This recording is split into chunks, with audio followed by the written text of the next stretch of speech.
சென்னை வள்ளுவர் கோட்டத்தில் திமுக சார்பில் நடைபெற்று வரும் புத்தக காட்சி இளைஞர்கள் மத்தியில் பெரும் வரவேற்பை பெற்றுள்ளது. திராவிட முன்னேற்றக் கழகம் தொடங்கப்பட்டு 75 ஆண்டுகள் நிறைவுற்றதையொட்டி திமுக 75 அறிவு திருவிழா என்ற நிகழ்வை முதலமைச்சர் மு.க.ஸ்டாலின் நேற்று தொடங்கி வைத்தார். விழாவின் ஒரு பகுதியாக முற்போக்கு புத்தக காட்சி என்ற பெயரில் புத்தக காட்சியையும் அவர் தொடங்கி வைத்தார். நவம்பர் 16ஆம் தேதி வரை நடைபெறவுள்ள முற்போக்கு புத்தக காட்சிக்கு இளைஞர்கள் மத்தியில் வரவேற்பு அதிகரித்துள்ளது. முதலமைச்சர் மு.க.ஸ்டாலின் வெளியிட்ட காலத்தின் நிறம் கருப்பு சிவப்பு என்ற புத்தகத்திற்கு அதிக வரவேற்பு உள்ளது. தமிழ்நாட்டுக்கு திராவிட முன்னேற்றக் கழகம் ஆற்றிய நன்மைகள் அனைத்தும் இந்த புத்தகத்தில் ஆவணப்படுத்தப்பட்டுள்ளன. என்னதான் நம்ம இந்தியா வளர்ந்து வர நாடாக இருந்தாலும் கூட இன்னும் பல்வேறு இடத்துல சாதி மதம் அதோடைய வெறிகள் இன்னமும் அடங்கலை.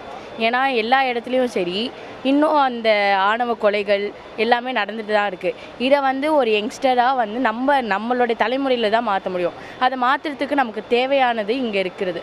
இப்போ நம்ம பெற்றோர்களாக இருக்கட்டும், அதுக்கு முந்தைய மூதாதையர்களாக இருக்கட்டும், எல்லோரும் நமக்கு இந்த சாதி மத வெறியை ஊட்டி தான் வளர்க்குறாங்க.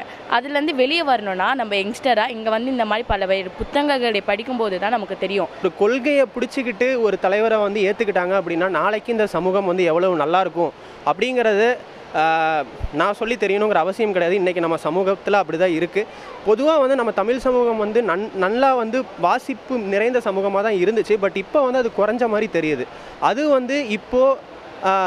இப்போ இந்த அரசாங்கம் எடுத்து நடத்துகிற இந்த மாதிரியான நடவடிக்கைகள்னால இன்னும் அதிகமாகணுமோ அப்படிங்கிறது நம்ம பார்க்க முடியுது.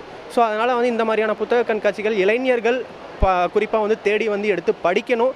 அதுக்கான முன்னெடுப்புகளை நம்ம பயன்படுத்திக்கணும் அப்படின்னு நான் நினைக்கிறேன். முற்போக்கு சிந்தனைகளை ஊக்குவிக்கும் புத்தகங்களை மட்டுமே வெளியிடும் பதிப்பகங்கள் இந்த கண்காட்சியில் தங்களின் அரங்குகளை அமைத்திருக்கின்றன. திராவிட இயக்க வரலாறு, தந்தை பெரியார், அம்பேத்கர், அறிஞர் அண்ணா, கலைஞர் உள்ளிட்ட தலைவர்கள் தொடர்பான புத்தகங்கள் இந்த கண்காட்சியில் இடம்பெற்றுள்ளன. பெண்ணியம் சார்ந்த புத்தகங்கள், இளைஞர்களுக்கு அரசியல் புரிதலை ஏற்படுத்தும் புத்தகங்களும் விற்பனைக்கு வைக்கப்பட்டிருக்கின்றன. உடனுக்குடன் செய்திகளை தெரிந்து கொள்ள சன் நியூஸ் பெல் ஐகானை கிளிக் பண்ணுங்க.